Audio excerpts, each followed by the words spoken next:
Hey there, and welcome back to Health, Wealth and Happiness. I'm James. I'm Joe. And today's guest is Simon Taylor, who is a serial entrepreneur based out in Nottingham. Now, Simon has been through one hell of a transformation journey, overcoming cancer to building a six-figure company and attaining 22 rent-to-rent properties. Si, it's great to have you on board. How's it going? Thanks for having us, fellas. That's great. Yeah, it's good to be here. Awesome, fantastic. I'm sure everyone wants to know the question. Who is Simon Taylor? Let us know. Who is Simon Taylor? Okay, so I'm a loving husband, been happily married now for 8 years. I'm a serial entrepreneur, as you say. I love business. I love looking at different ways on how to make money. Have I always been that way? No. I come from an engineering background, so I used to be an engineer in a van traveling the country, fixing air conditioning and refrigeration units. And yeah, I'm a born-again Christian, which I mention that because it's a very, very important key and foundation to my life. So yeah, that's who I am. I run a training company and property business with my business partner, Kevin Wheeler. We run the Empowering Network. We've got like 5 businesses. We're deal sourcers, property managers, got our own portfolio in HMO, rent-to-rent and service accommodation. And we also bespoke source property deals for investors as well. So that's me. 20, did I hear that right? 22 properties? Yeah. That gives me an headache just thinking about it. We got a bit carried away with the rinse and repeat. That's what we teach our students, keep rinsing and repeating the same business model. And yeah, but it wasn't all at once. It was, you can take on portfolios, so 5 at a time and stuff like that from landlords. So, it can happen quite quickly. You'd be surprised. Okay. So what got you into property? So like everybody, it was reading Rich Dad, Poor Dad. So after you've read that book, it's pretty impossible to kind of live your normal 9 to 5 the same way. So I'm on my hospital bed, moving forward a little bit, got diagnosed with cancer, and we'll move on to that in a bit. But I'm on my hospital bed, and I'm asking myself questions like, how on earth did I get here? How on earth did I get here? I've lived right. I've lived morally right. I've gone to work. I've paid my taxes. I'm 3 years into marriage. How did I get here? And I remember I've got a lot of friends that are in property themselves, and I've been grafting, doing the 9 to 5 as an engineer, doing 60 hours a week, etc. And I'm thinking to myself, flipping out, coming out the other side of this, something's got to change. So I remember one of my friends just recommended me, I read this Rich Dad, Poor Dad, which talks about how to not necessarily have to work, work once, get paid once, work once, get paid once, that continuous cycle. And that's what my father instilled into me. He says, get yourself a trade, son. So I entered a modern apprenticeship, 4 years of refrigeration and air conditioning. Get yourself a company van, retire when you're 65 and you'll be all right. Well, as we all know, that's not always the best case. So got looking into this book, and Rich Dad, Poor Dad, Robert Kiyosaki taught me that I could invest once and get paid continuously. Now, this is alarm bells. Bearing in mind you're on a hospital bed, you've got a lot of time to ponder life and think. So, yeah, just got looking into it. So it started there, and then it led on to me hopping onto YouTube, looking at different strategies that you can get into, and it just blew my mind. I said to my wife, I said, we've got to do this. We've got to do this. And there's a story behind the passion that drove that property journey that we can move on to in a second. Love it. Fantastic. Okay. What is that story then? What's that driving? Yeah. I don't want to lead into it just in case I go off on one, because I can do that. No, don't worry about that. We'll follow your lead. So whatever you want to talk about. So, fantastic. So I'm laid in a hospital bed, 3 years into marriage. I'm a strong man. I go to the gym. I'm an engineer. I'm a manly man. And I'm led to being on a hospital bed, vulnerable, rapidly losing weight, losing my hair. So I'd always spike my hair up and had all my fancy hairdos, got muscles and all that. All the stuff that you think's important before you have a near-death experience. I'm laid on a hospital bed. I'm weak. I'm going bald. I'm on medication. I'm having chemicals pumped into me, and I'm watching day by day my wife come and visit me, do a full day of work, come to visit me again, rush home, cooking, trying to rush back to the hospital, and then going home at, close to midnight, not getting enough sleep. And after a couple of weeks, not to mention a couple of months, you start to see cracks in the woman that you love, and you think, if I had something in place that I could just give you so you didn't have to go through this pain. So she's looking after me, she's visiting me, she's cooking, she's keeping the household intact. And it just really, really upset me as a man watching my wife do that. And I said to my wife on my hospital bed, I said, do you know what, babe? I says, after this, there will never be a point where you are forced to have to go to work like you've been doing. Because her company was understanding to a degree, but she still had to do, like everybody does, a 9 to 5. But doing this for, I think I was in hospital for like 5 to 6 months, doing this every single day for that time, it broke my heart. So I vowed to myself and to her that something had to change. We had to generate something income-wise that if any of us fell ill again, we wouldn't have to be forced to have to do the same old rat race and struggle on and balance life. Because, got to be honest with you guys, I think it was that contributed to me actually contracting cancer in the first place. A highly stressful life, trying to please everybody, 60 hours a week, trying to run a household, trying to be a husband, trying to get the decking done and oiled, and the house decorated, all these things. And I thought, where does it give? Well, my health is what gave in the end. So from that point, I knew that I wanted to heavily invest into myself. I needed the knowledge, and I needed to make a change in my life. So that's exactly what I did. I used that time of being on a hospital bed in that time to heavily invest in myself, get a skill, get a new craft that wasn't an engineer, because I never really enjoyed that anyway. And then just started, hitting the ground running as I started to get better. Love it, Si. It's very inspiring, very inspiring. In that moment then, on your bed, you're saying to yourself, the reward was far greater than the risk with the property venture. And that's where it was born, where you went into this project and you just went all in. Am I right, sir? Definitely. So when I got diagnosed, I was, the first week was painful. You're coming into acceptance of it. So as I say, you're coming from a young lad, a young man. I think I was 28 at the time. A young man being diagnosed with that, and you're thinking, flipping heck. As I say, I go to church, I pay my taxes, I do all these things that are selfless. I mentor the homeless, which is what led me on to mentoring in property as well. I've done that for the last 12 years. And I'm thinking, well, I've ticked all the boxes of life, and yet I end up in this position. What is going on? Now, I didn't wallow in self-pity, because it's not really the way I'm wired, but I had a choice to make. Do I wallow in self-pity and ask why me? Or do I just man up and think, okay, what am I going to do differently? So I was faced with a couple of questions. When you're in a near-death experience like that, where the doctor's at the end of your bed and they're saying, well, you've got a 50-50 chance of surviving. The treatment's either going to work, Simon, or it's not. I'm newly married. I've got my whole life ahead of me. I'm thinking, flipping heck, this is not where I imagined myself in my late 20s. And I asked myself, what would I do differently? How would I live differently? Why am I being held back by fear? Fear it's cliche, but it's true. False evidence appearing real. We're so scared and crippled by the system, thinking that we need to go to work, we need to rely on the government, we need to rely on our pension pots. And it's like, no, we don't. It's when you come to that point where you're on your hospital bed, where you're there and you could die within a couple of months, because the type of cancer that I had, you could be dead within 3 months if the treatment didn't work. So it was 2 different types. It was leukemia and lymphoma. And I had a big tumor in one of my lymph nodes that was sitting right on my chest. And I had a couple up my neck as well. So I was in a pretty bad way. And I'm asking myself, what would you do differently, Simon, if you had a second chance? How would you live?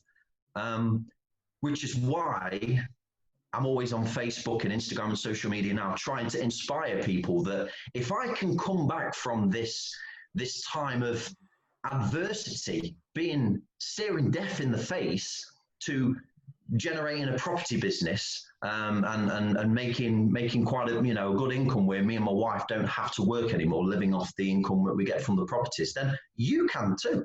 You can. But it was a decision and it was a mindset change. It was a mindset shift that made me think, you know what? Coming from that, what is the worst that could possibly happen from stepping out of my comfort zone? So from that point, so you've hit absolute rock bottom, if you want to call it that. You've decided, right, I'm going to make a change. What then? So what action did you take at that point? What was the first thing that you did? First thing that I did was I started affirming over myself. So the nurses used to come into my bedroom. I had my Bible laid out on my bed. I'm reading affirming words, as in the Bible tells me that Jesus came to give us life and life to the full. He came to heal me, and that's what I lived by. So I became a Christian in 2009. I was a bit of a jack the lad before that. So this kind of spiritual journey for me has not always been the case. I was out on the time, getting drunk most weekends, and getting up to no good. So I kind of made that transition in 2009. So I'm there. I'm believing what God has set before me and said that you are going to live a life that is full and you will be healed and you will live. So I had to make that choice then to affirm over myself that this is a point now where I must live, I will live, and when I do live, I'm going to make a change. So moving on from that, I then started heavily investing in myself. So reading books, watching YouTube videos, taking online courses, speaking to people that were further ahead than me in property and saying, right, what mistakes do I not need to make? So you've heard of the proverb, and I try and live by this, and this is why I've probably got now 5 mentors, because any fool can learn from his mistakes, but an even wiser man learns from another man's mistakes. So I'm asking these guys, I'm saying, right, I want to start in property. I want to generate this income. What do I do?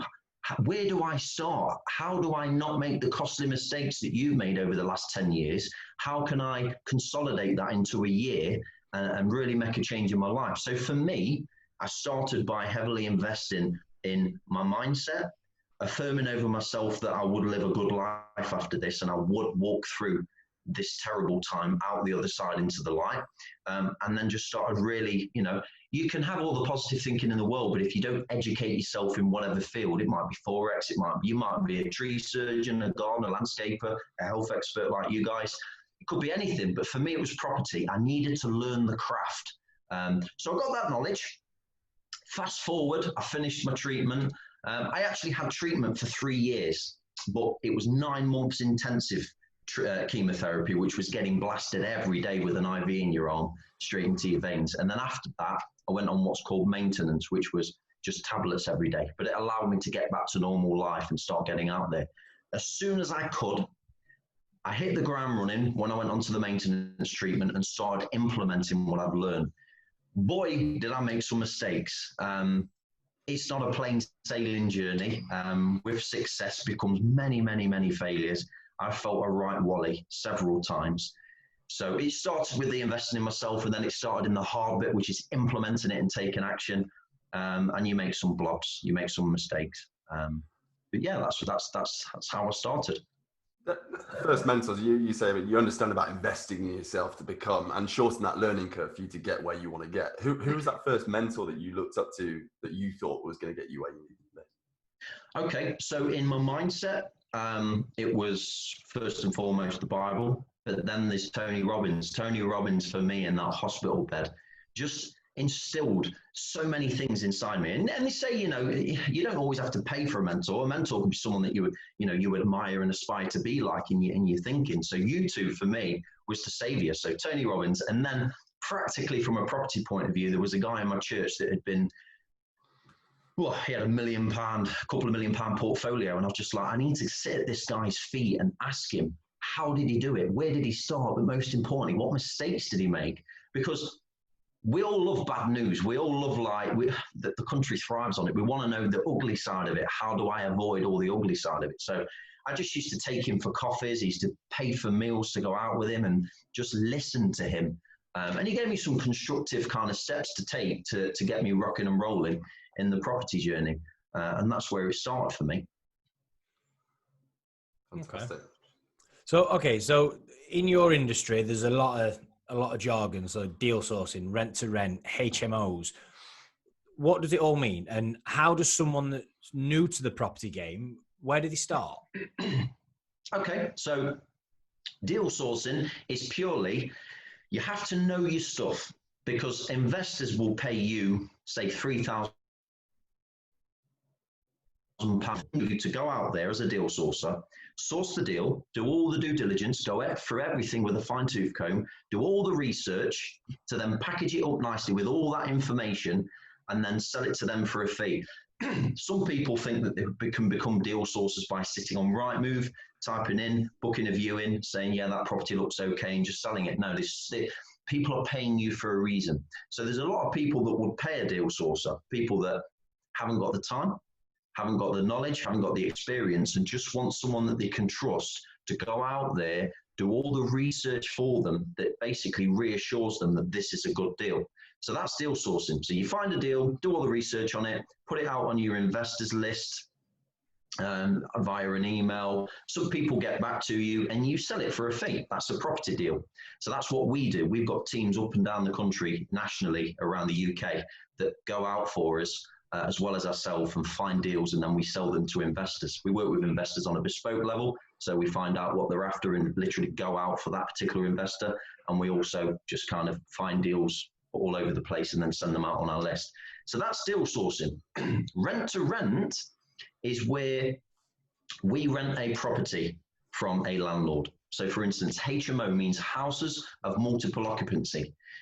And rent to rent means where you rent a house out from a landlord and then rent it out again. Now, it's not subletting. Some people think that it's subletting, which is illegal. And they're correct in that. It's not subletting. Because if you rent that particular property through a limited company, then you're allowed to do it using the correct contract. So for instance, we rent a house out. It's a 6-bed house. We promised the landlord a guaranteed rent for 3 to 5 years, no matter what. And then we basically rent it out again on a room by room basis. And whatever's left after you paid the rent, the bills, the cleaning fees, the broadband, etc., whatever's left from the income that we brought in from the rooms, that's our profit. That's rent to rent HMO. We've got the rent to rent, which is serviced accommodation. You heard R2SA, rent to serviced accommodation. That's what that stands for. And what that is it's the same principle, but instead of renting the house out on a room by room basis, you basically rent the whole property out on a nightly basis. And the difference at the end of the month between all your expenditure and what you bought in, that's your net profit that you take away. Does that make sense? Yep. Yeah, good explanation. Okay, so you've got someone that's brand new to it. They've got some cash. They want to invest. They don't know which avenue or which option is best for them. What would you advise them? Or where would you advise them to go? Okay. So I would advise them to take the same measures that I did. Get educated. You need to know what you're doing. You can have the money, but if you're to go out there, you're going to blob it, because you're going to try and speak to agents and landlords. And how can you convince them that you can take on their property for 3 to 5 years and guarantee them rent with no training? You just can't. You can't do that. So get trained, get fully legally compliant. So basically, in order to manage and rent out other people's properties, you need legal compliance, which is your limited company, and you need to come under governing bodies and also be insured as well. So there's a lot to it. So what would I advise? I'd say get educated, get legally compliant, and take massive action. But the good thing about getting educated is you've got this money, say it's £5,000 to invest in your first property, because this is the good thing about rent to rent. You don't need £40,000 as a deposit for a house. It's a very, very good low entering point into the property sector. So in order not to waste that type of money, so we teach our mentees to get properties that are fully furnished, that have already been decorated by the landlord. It's going to stop them from making costly mistakes. So rent to rent or deal sourcing are great strategies for people to get into, because they would only need, say, £5,000 to enter these particular strategies, because again, 9 times out of 10, they're going to be partial or fully furnished, and the landlord would have already done most of the decorating. So what you're doing is occupying it and then renting it out again. And you can pull that money back out within the first, 6 months or so. I guess on the outside of things, people look in, they look at property and they see, what hell of an opportunity, with so many people being successful in property. But would you say, just like anything and like any venture, it's a long game, and it's not overnight success. It's a long journey. Exactly. No, totally.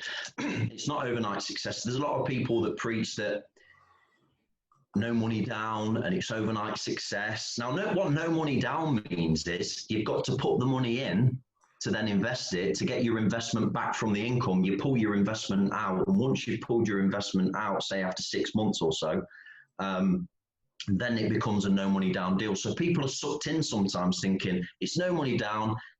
My grandma could get involved with this and become successful, and it's so easy. No, it's like any business.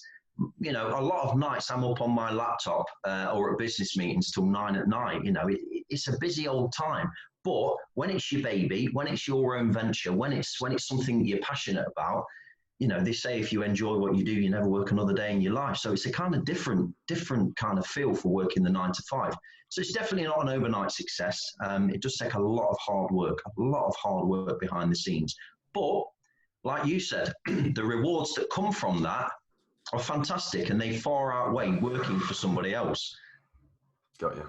Love it. Fantastic. You're hot on your mindset, which I love. You know, Tony Robbins and everything else. Awesome. Right now, coronavirus, everything else, lockdown. What are your biggest tips in managing this coming through the other side? What are you doing yourself right now? What am I doing myself? So I've wrote a couple of notes on this. I'll have to read up because I don't want to forget any of these. As I was, there is no plan B. There is no plan B. A lot of people that get in contact with us for advice, they've lost their businesses. The service accommodation businesses have gone flat overnight because the bookings have just gone because nobody's allowed to travel. There's lots of people that are losing money, losing loved ones at this time due to the coronavirus.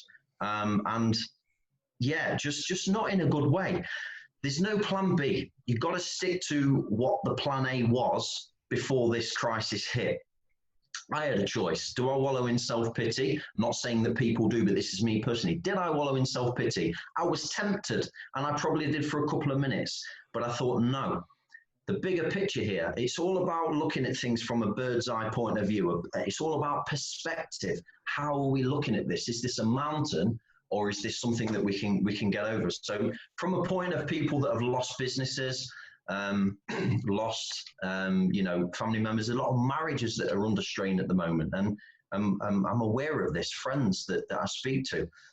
There is no plan B. Stick to where you were before.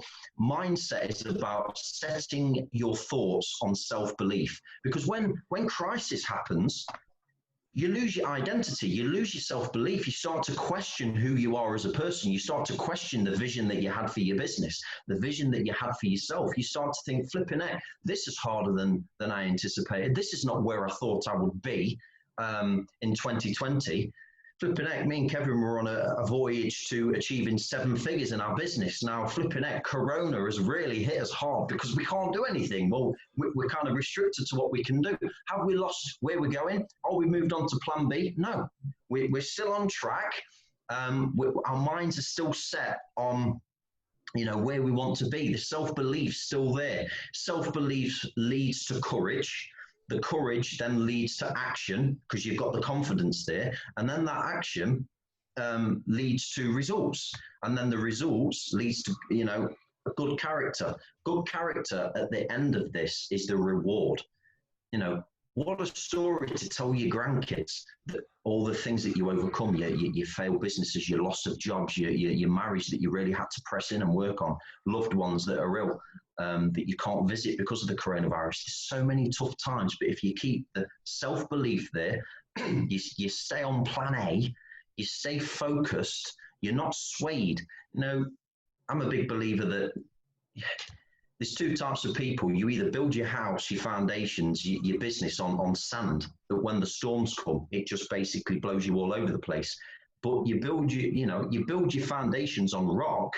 You build your business, your marriage, your relationships, you build them on rock. When the storms come, it's not going to be, you're going to stand firm, stand put. So the mindset comes from building yourself, your identity on a rock. Find out what that rock is for you. And then when the storms do come, It won't matter, because you'll still be in that same predicament, that same mindset as you were when times are good. Be the same person. Good character is being the same person behind closed doors when you're going through adversity or whether you're going through good times. That's good character, integrity. So that's where I stand on mindset, and that's what I wanted to be, and that's what a lot of family members and friends said about me through going through the cancer journey in the 3 years of treatment. They said, Simon, you were never swayed. I flipping was, but it was internal. Most of the time, the battle is not what's going on the outside; it's the internal battle.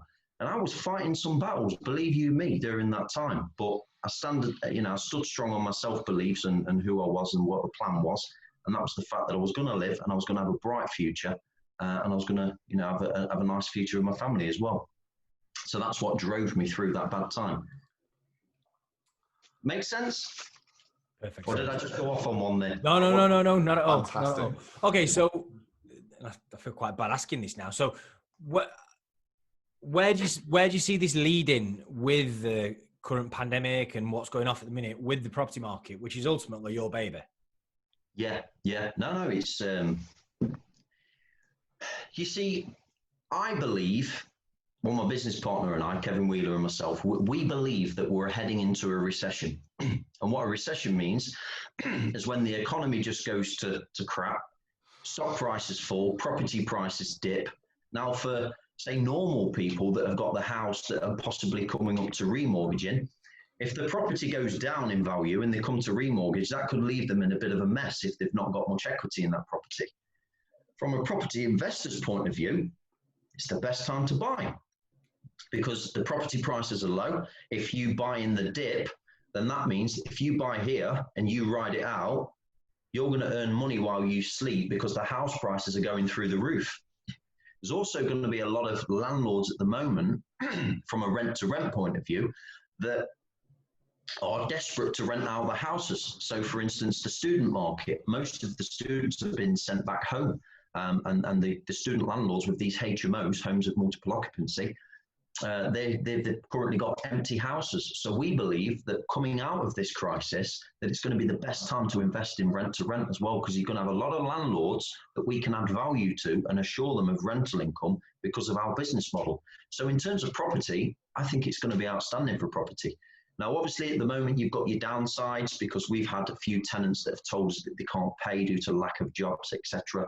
But you just have to get by. As long as you're making a lot, enough profit on a monthly basis when it's fully occupied, when you get like maybe 1 or 2 tenants move out, you're still breaking even and still making a little bit on there. So this is the importance of getting educated, taking on deals that actually stack.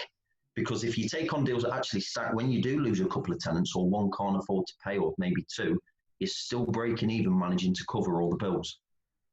So in terms of property, I think the coronavirus at the moment, yes, it's causing problems, but after the coronavirus, I think it's going to be a fantastic time to get into property and start investing. Got you. Okay. Go on. So I've decided I'm going to invest. Yep. I've decided that, okay, there's been a lot of controversy in your industry of late, especially in the UK. And look, I'm sure like most industries where money's concerned, such as my own, I'm in financial planning, I'm a financial advisor. So, and I know firsthand there's a lot of charlatans, as well as people who just want to make a few quick quid. Then you've got your guys which are trusted and have been around a long time and will be around for a long time. Mm-hmm. How, and especially like to Facebook, I get property experts popping up on my Facebook feed, left, right, and center. So how do we differentiate between those guys we should avoid with a barge pole and trusted advisors? And what makes you any different? Please don't say it's the wrong way, but what makes you any different to them? So true. Now, we don't claim to be gurus. We know that we're actively in the game at the moment, investing ourselves. That's a good thing to look for. Are the people investing themselves? Are they active in what they do? Yeah. Again, hate the term gurus and experts. All we know is what we do works. And what we teach our students and our mentees, they get results from that. So you need to look for a track record of results and, are they getting the results from their actual students? Now, if you look down our wall on our Facebook group, on the Empowering Network, you'll see that there's constant success all the way down of people actually getting results. A lot of our students go on to build massive portfolios through our mentorship, and also selling deals to investors as well, making quite a lot of money. So how do you differentiate from the charlatans to the experts? You know what, these days it's hard because there's a lot of people that portray themselves as an expert. There's a lot of people that portray that they've been in the game for a long time and they know what they're doing. So I haven't got an answer because we all had to start somewhere. It's one of them. To be honest, it's a bit of a taboo subject at the moment through property training. It's one of them that a lot of people are scared to talk about because there are people that have got people's pants down. There are people that are filling arenas full of people and taking the money and then not providing the service that they said that they would, they promised that they would. It's about, I would say, we always tell people when they come to us, we say, look, speak to some of our ex-students, go on the wall, message, we purposely tag the people inside on the posts so they can click on them and say, hi, how are you getting on with Simon and Kevin? How are you getting on with the Empowering Network? What results have you got? Always go from testimonials, always go from reviews of past students, because as we all well know, if people aren't happy, they'll shout it from the rooftops. So we always try and make sure, just for our own reputation, we've got to make sure that our students are happy. We've got to make sure that they're fulfilled. We've got to make sure that they're results driven. Kevin and I, if you cut us in half, our DNA is results driven. You can tell by our lives. We need to get results. And that overflows into our students as well. We hold them accountable. You must get results. So in terms of looking on Facebook, looking at all these experts that are popping up, it's hard to distinguish for the experts from the charlatans. It really is. But, just test testimonials, speak to people in their circles and get reviews and testimonials, and they'll do the talking for the people that are actually good at what they do. Solid, sound advice. Do your due diligence. Yeah, love it. Do your due diligence. Yeah. Well, $1 million question here. What advice would you give to the 18-year-old Simon Taylor? If you were to do it all again. Flipping heck, if I could give advice to the 18-year-old Simon Taylor, I'd be a billionaire. Stop mucking around. I spend so much time investing into liabilities, going out on the town, drinking, women, cars, liabilities, just all them things that were just wasteful. I wish that I would have met my wife years ago. Literally, she has done so much for me. I would say get married earlier because a good woman will keep you on track. That's my advice anyway. She is just literally, she's turned my life upside down, and that's because it was the wrong way up to begin with. I would say invest earlier, invest into assets. If I would have invested the amount of money that I made through being an engineer, or the overtime that I put in, I flitted it away on clothes and cars and drinking. If I could invest that into assets all of them years, boy, I'd be in a totally different predicament right now. I'd also say, don't be governed by what people say about you. Don't be governed about others' opinions on you, because it will waste so much of your life. And half of us are scared to step out in faith and step out in our dreams of what we want to accomplish, because we're terrified of what our families are going to say, what people are going to say, whether we fail and everybody goes, told you you weren't going to make it, told you were going to be a failure. It's like, if you can master going forward and not caring about what people say, you're always going to win. So I would say, don't hold back, don't be scared, don't care what anybody says about you, and just go full on into life. But also be sensitive to others, because I think in my early 20s, I was quite arrogant. I was quite opinionated, and I didn't really take into account other people's feelings. I used to argue with my family a lot. With my strong personality, I always thought I knew best, and it got me into a lot of trouble. So I would say be sensitive to others, be quick to listen and slow to speak. That was always my problem back in the day, and that's what I've tried to refine now. And yeah, I think with those qualities, I think I would have made a better success of my life. And to be honest, I don't think I would have got seriously ill at the age of 28 because I wouldn't have had the levels of stress and burdens and weight that I was carrying in my life at 28. And I think I would have dodged that bullet. So if you do know anybody that's invented a time machine, please do tell me. It'd save me a lot of pain and struggle. Oh, brilliant. How and why did you find God, if you don't mind me asking? Brilliant question. So I come from a family, a loving family, when I was growing up. Up to the age of probably 13, I was the oldest of four. And my dad was my hero. He was my absolute hero. He was well respected. He owned his own business.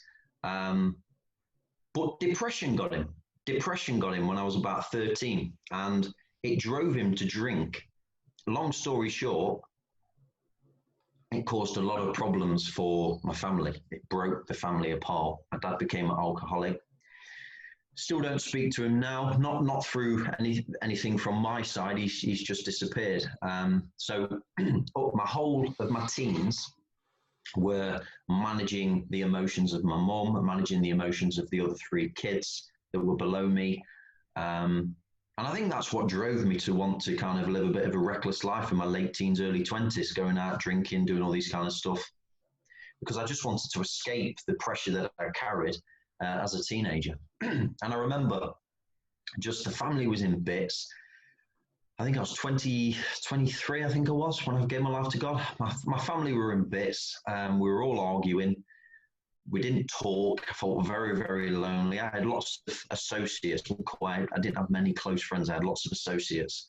And I didn't really have anybody to talk to. I'd split up with the girlfriend that I lived with at the time. I got a speeding fine for speeding. It all just mounted up. I got a speeding fine, and there was a chance that I could lose my license, which would have meant I would have lost my job, my house, I wouldn't speak to my family. Life just wasn't where I wanted it to be. And there's only so much drowning your sorrows in the clubs on the weekend that you can do before you have to face up to reality. And I remember just training in the gym. I was big into my bodybuilding and my fitness. I remember training in the gym, and there was this guy in the changing rooms, really cool guy he was. And he was talking about God, forgiveness, and just general life. He had a good spirit about him. He had, and he invited me to church. And I thought, well, okay, I'll give it a go. And that was a week on. And I remember walking into church thinking to myself, I wouldn't say I was suicidal, but I was in a real low place thinking, life's pretty tough. I'm pretty much in the verge of losing everything. My missus, who was my everything, my job, my license, my family don't speak to me. I ain't really got many friends to talk to. Got a lot of friends I go out with, but not many friends I can talk to. And I remember walking into church. I've come from an atheist background, really, really skeptical, thinking, all right, then, well, I'll give it a go. Walking into church low. I remember sitting there while everybody was singing and happy clappy stuff and everything. And I remember sitting down just saying, God, if you're real, take this weight off my life. Sort my life out. Sort my family's life out. Please help my dad. Let us all talk again. Let everything be okay with my job. Let me keep my house, let me just sort my whole life out, because my head was a mess. And literally, I remember walking out on that Sunday night as if I'd won the lottery. It was a feeling, it was a weight that had been lifted. And I thought, I was always a guy that could sort problems out, always a strong guy. The oldest of four kids, I always rounded them up when my dad was being nasty to my mum. I'd always had solutions for sorting the problem out. But I couldn't sort this problem out that was my life. And I was thinking, it's just destructive everywhere. There's just nothing to anchor onto. And I walked out as if I'd won the lottery, and I thought, that's damn near impossible. I should not be feeling this light and this good in the situation that I'm in. So I started going for the next couple of weeks, and I just remember thinking, wow, there's something in this.